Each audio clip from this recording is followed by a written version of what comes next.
Good morning বন্ধুরা, welcome back to my channel Rinki's lifestyle. তোমরা সবাই কেমন আছো? আশা করি ভালো আছো, আমিও ভালো আছি। তোমাদেরকে তো বলেইছিলাম মায়ের খুব শরীর খারাপ ছিল।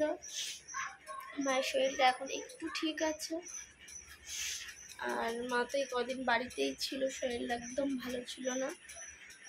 আর আজকে সকাল সকাল দেখো গোপুসোনাকে মা একটু পুজো দিয়ে দিয়েছে। ফুলের মালাগুলো পেয়েছিল, মা বললো তাই যে খুব সুন্দর ফুলের মালাগুলো দেখো, গোপুসোনাকে কি সুন্দর দেখতে লাগছে। চলো তোমাদের সাথে একটু শেয়ার করি। মা সকাল সকাল গোপুসোনাকে পুজো দিয়ে দিয়েছে। এই যে ফুলের মালাগুলোর কথা তোমাদেরকে বলছিলাম, এখানে মা কালীকে একটা মালা পরিয়ে দিয়েছে। মা কালীর মালাটা ছোট হয়ে গেছে, এই দেখো। আর তোমাদেরকে যেটা বলছিলাম, বাড়ির থেকে জিনিসপত্রগুলো নিয়ে আসা হয়েছে, এখানে সব অগোছালো হয়ে রয়েছে, কিচ্ছু গোছানো হয়নি এখনো। এই দেখো, এখানে শোকেসটাকে রেখেছি, আমাদের বাড়ির যে শোকেসটা আনা হয়েছিল সেই শোকেসটা। আর এই দেখো খাট এনে এখানে সেটিং করা হয়েছে। দাঁড়াও দেখি লাইটটা একটু জ্বালাই, নইলে বুঝতে পারবে না। এই দেখো, এই যে খাটটা ওই বাড়িতে ছিল, সেই খাটটা এনেছি, সব নষ্ট হয়ে যাচ্ছিল। আর এই যে আলনাটা এখানে রাখা হয়েছে, এখানে মেয়ের পড়ার টেবিলটা রাখা হয়েছে। আর এই দেখো কুলারটা তো এখানে রয়েছে, এখনো গোছাতে হবে, কিচ্ছু গোছানো হয়নি, সবই অগোছালো হয়ে রয়েছে। প্রায় মোটামুটি সব জিনিসই আনা হয়ে গেছে। তো চলো সব কিছু গোছানো হোক। টেবিলটা এই ঘরে রেখেছি, এই ঘরটা এমনি আর কিছু রাখা হয়নি, টেবিলটা রাখা হয়েছে। আর ফ্রিজটা এই ঘরে আছে।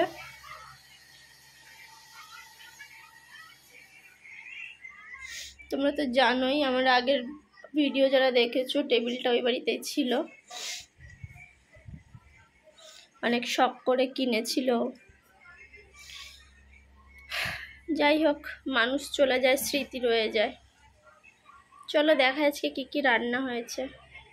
ডালটা সেদ্ধ করা রয়েছে, নুন হলুদ আর কাঁচা লঙ্কা দিয়ে, এখনো ফোড়ন দিইনি, ফোড়ন দেব, পেঁয়াজ আর 5 ফোড়ন। আর এখানে আছে চিচিঙ্গা ভাজা,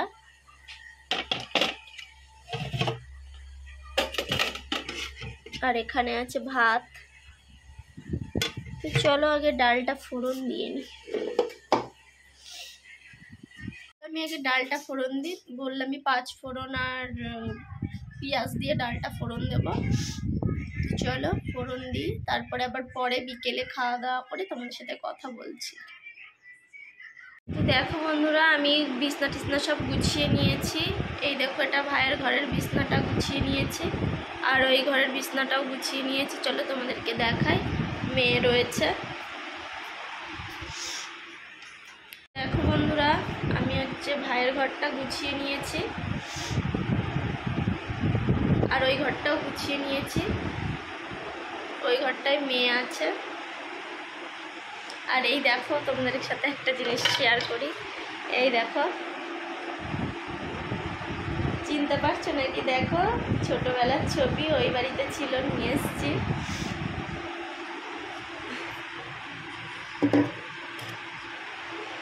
তো চলো, ওই ঘরে মেয়ে রয়েছে। এই যে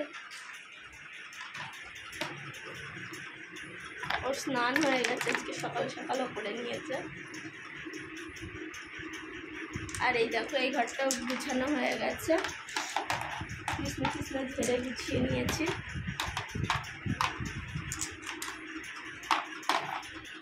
না, কোনো টেবিলটার অবস্থাটা একটু শুধু দেখো, ও আবার গুছিয়ে রাখবে। আর এই পাশে কুলারটা রেখেছি, ছোট ঘর, সেইভাবেই গুছিয়ে রাখতে হয়। আর তোমাদের তো সকালে দেখালাম শোকেসটা এই পাশে আছে, এখনো কিছু গোছানো নেই। চলো একটু নিচে যাব। আর এখানে অনেক জামা কাপড় রয়েছে, এগুলো ভাঁজ টাজ করতে হবে।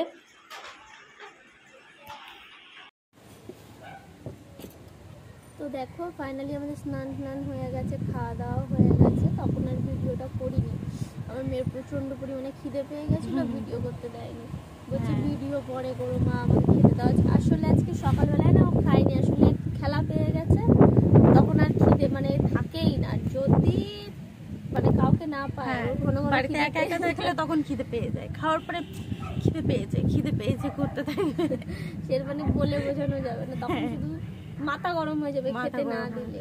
তো যাই হোক, আমি বোন আর মেয়ে খেয়ে দিয়ে চলে এসেছি, মেয়ে নিচের ঘরে আছে, আমরা হচ্ছে গিয়ে ছাদে এসেছি। আর আমরা আজকে সেম টি শার্ট পরেছি। আর আমার ভয়েসটা তখন মানে এর আগে একটা ভিডিও শুট করা হচ্ছিল, সেটাতে এত পরিমাণে হাওয়া বেশি হচ্ছে না, যে হাওয়ার আওয়াজটাই আসছে, আমাদের কথা মানে আসছেই না, মানে ভিডিও যখন অন করা হবে তখন তোমরা কেউ শুনতেই পাবে না। আবার কেটে আমাকে ভিডিও আবার করতে হচ্ছে, বোন বললো দিদি আবার প্রচন্ড হাওয়া আসছে, তো হাওয়ার আওয়াজটা আসছে, আর ছাদে মাইক ইউজ করছে না, সেই জন্য ছড়ে গেছে, মানে পড়ে গেছে, উড়ে ঠুড়ে চারিদিকে একাকার অবস্থা, এগুলোকে পরিষ্কার করতে হবে। আর আমরা এই টি শার্ট গুলো পরার কারণ আছে, আমরা ভেবেছি একটু শর্ট ভিডিও বানাবো, কিন্তু কোনো গানই পাচ্ছি না, জানো তো, যে কি গানে শর্ট ভিডিও দেব। তো তার জন্য আধ ঘন্টা ধরে এসে ছাদে বসে রয়েছে, গান স্ক্রল করছি, পাচ্ছে না কিছু। রোদে তোমরা ভাববে যে এরা কি পাগল নাকি, শুধু তোমরা না সবাই ভাববে, মানে এত রোদ, ভিডিও বানাবো বলে এসছি, আর সেভাবে তো ভিডিও আমরা দিতে পারছি না। বললামই কি আগে ভিডিওটা বলছিলাম সাউন্ড। তো আমাদের একটার পরে একটা মানে বিপদ, মানে এটাকে সত্যিই বিপদ বলবো না কি বলবো, আমরা ঠিক মাথায় আসে না আমাদের, একটার পরে একটা শুধু মানে আমরা বলে আর আমাদের পরিবারটা বলে ফেস করে যাচ্ছে, একদম সত্যি কথা। আমরা চাই না অন্য কেউ ফেস করুক, আমরা বারবার সবসময় ভগবানকে বলি যে সবাই সুস্থ থাকুক, কিন্তু নেওয়া যায় না, সত্যি বলতে না, এত এই কষ্টগুলো ঠিক মেনে নেওয়া যায় না। আমাদের সত্যিই মন ভালো নেই, মন ভালো না থাকলে তো শরীর তো কি করে ভালো থাকবে, ওটাও একটা বড় রিজন যাই কদিন আর ভিডিও সেরকম ভাবে করা হচ্ছে না। মানে ভিডিও করব কি, এটা যে তোমাদের সামনে এসে কথা বলবো বা বলবে দিদির একটা মন মানসিকতা ঠিক থাকা দরকার, সেটাই আমরা মেন্টালি ভীষণভাবে ডিস্টার্ব হয়ে রয়েছে, একটার পর একটা প্রবলেম হয়েই যাচ্ছে। বলে না যে ভগবান কারোর থেকে কিছু নিলে তার বিনিময়ে তাকে কিছু দেয়, এটা ভুল কথা, আমার মনে হয় না যে এটা সত্যি কথা। মানে ভগবান কি ভালো লিখে রেখেছে আমি জানি না, একটা মানুষের জীবনের বিনিময়ে কারোর কখনো ভালো হতে পারে, এটা আমার মনে হয় না যে ঠিক। তোর কি মনে হয় বল? হতে পারে না, এটা মানে ভুল একদম। তো আমি এটা মানি না যে একজন মানুষ চলে যাওয়ার পরে হয়তো ভালো হবে, একদমই নয়, হয়তো ভালো কিছু হবে, এই বলে বলে না আমাদের মতো এই সাধারণ মানুষগুলোই আমরা এগুলো বিশ্বাস করি, আর অ্যাকচুয়ালি নিজেকে সান্ত্বনা দেওয়া, আর তাছাড়া কিছু না। একটা জলজান্ত মানুষ চলে যাবে, মারা যাবে, তার বিনিময়ে কি ভালো হতে পারে? কখনোই না, এটা আমরা ঠিক মানে মেনে নিতে পারবো না, যেটা সত্যি কথা। তো আমাকে অনেকেই বলে যে তুমি ভিডিও করো, মন দিয়ে ভিডিও করো, ভিডিও অবশ্যই করব আমি। এই ভিডিওটা এসেছিলামই আমার হাজব্যান্ডের ট্রিটমেন্টের জন্য, তো তারপরেও এখনো না বলে না যে আমার মন ঠিক হচ্ছে না। আমি সাধারণত অনেক রকমভাবে মানে কি বলবো, অনেক রকম সমস্যাতেই ভুগছি, যেটা সত্যি কথা। একমাত্র আমার পরিবার ছাড়া তো সেটা জানে না। তোমাদেরকে দেখো যে এত হাওয়া দিচ্ছে, ফোনটা কাঁপছে, আমার মনে হচ্ছে পড়ে যাবে ফোন। তো এবার তোমাদেরকে যদি আমি বেশি কিছু এটাও বলি, তখন তোমরা ভাবে একঘেয়েমি ভিডিও আর কি দেখবো। হ্যাঁ, এটা অনেকেই বলে, আমরা তো কমেন্ট চেক করি, কিন্তু আমরা কাউকে রিপ্লাই দিই না, আমরা প্রয়োজন মনে করি না। যে যেভাবে বলছে, মানে যারা এই ধরনের নেগেটিভ কমেন্ট করে সবাইকে মোটামুটি রিপ্লাই দেওয়া হয়। যে নাকি বিধবা, এ নাকি স্বামী মারা গেছে সদ্য, তুই কিভাবে এরকম ভিডিও বানাচ্ছে? ওগুলো যার যার মেন্টালিটি, আমিও তাই মানি যে এগুলো মানে এত কিছু করেছি আমরা, তাও দেখার পরে যখন তারা এরকম ভাবে বলে না, ওটা নিয়ে মানে ওটাকে মনে করতে হবে তার হচ্ছে মেন্টাল সমস্যা একদম। আমি তো তাই মনে করি, সাইকো পেশেন্ট বলেই সে আমাকে এই কমেন্টটা করছে। অ্যাকচুয়ালি তাদের না অনেক মানুষ যারা কমেন্ট করে, বিভিন্ন রকমের তো মানুষরা কমেন্ট একদম। করছে। কিছু কিছু মানুষের মানে মেন্টালিটি এরকম হতে পারে, সেই জন্য করছে, অথবা তাদের জীবনে অনেক ধরনের ফ্রাস্ট্রেশন রয়েছে, মানে এগুলো তারা কোথায় বার করবে, তাদেরকে কেউ পাত্তা দেয় না, একদম। সেই জন্য ভাবে যাই একটু মানে কমেন্ট বক্স হচ্ছে কাস্টমার কেয়ারের মতো, ভালো খারাপ সবকিছুই থাকবে, ফ্রাস্ট্রেশন বার আমরা সত্যি কথা বলতে এই সব নিয়ে আমরা ভাবি না, আগেও ভাবিনি, এখনো ভাবি না, এখন তো ভাবার কোনো প্রশ্নই আসে না। আর ভাবলে তো এতটা এগোনোই যেত না। আরে সত্যি কথা বলতে আমি ভেবেছিলাম যে হয়তো বা আমার সাবস্ক্রাইবটা বেড়ে যাবে বা ভিউজটা হবে, কিন্তু দেখলাম মাঝখানে যে আমি কি নিয়ে ভিডিওটা দেব, তার জন্য আমাকে ভিডিওটা কিছুদিনের জন্য অফও করতে হয়েছিল। মন শরীর, আমার শরীর প্রচণ্ডই খারাপ হয়ে গেছে, তো সত্যি কথা এখনও খারাপ আছে, এখনও আছে। তোমরা হয়তো বা আমার চেহারা দেখলেও বুঝতে পারো আমার শরীর মন এখনও খুবই খারাপ। কারণ কি বলবো, আর সব সত্যি কথা বলতে সব বিষয়ে তো সোশ্যাল মিডিয়াতে এসে আমরা সেটাকে দেখাতে পারি না যে আমার মন খারাপ, আমার মন খারাপ, এটা বলা যায় না স্বাভাবিকভাবে,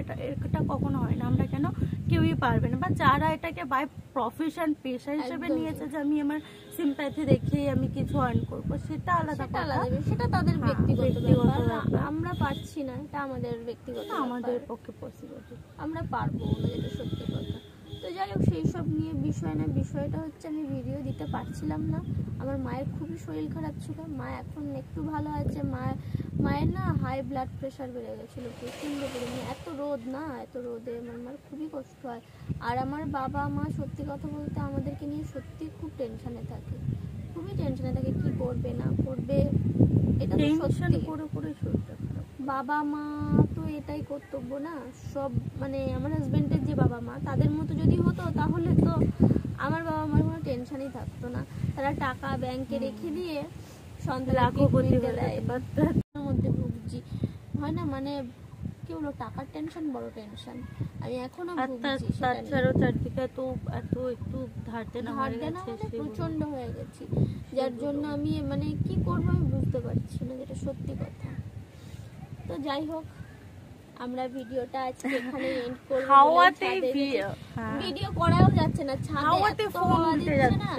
আর তোমরা বলো আমাকে ভিডিও করো, দিদি ভিডিও দাও, ভিডিও দাও, চুলটা কিভাবে উঠছে সেটাই দেখো, তার মানে বুঝতে পারবে ভিডিওটা দেবো কিভাবে, তার জন্য আমরা দিতে পারি না। বোনও এখন কিছুদিন বাড়ি আছে মায়ের এরকম সমস্যার জন্য, ছুটি নিয়েছে, নইলে আমি পেরে উঠছিলাম না তাই। তো যাই হোক বন্ধুরা, আজকের ভিডিওটা আমরা এখানেই এন্ড করবো, বোন এন্ড করবে। তো চলো আবার নেক্সট কোনো একটা ব্লগে দেখা হচ্ছে, ততক্ষণের জন্য সবাই ভালো থাকবে, সুস্থ থাকবে, টাটা।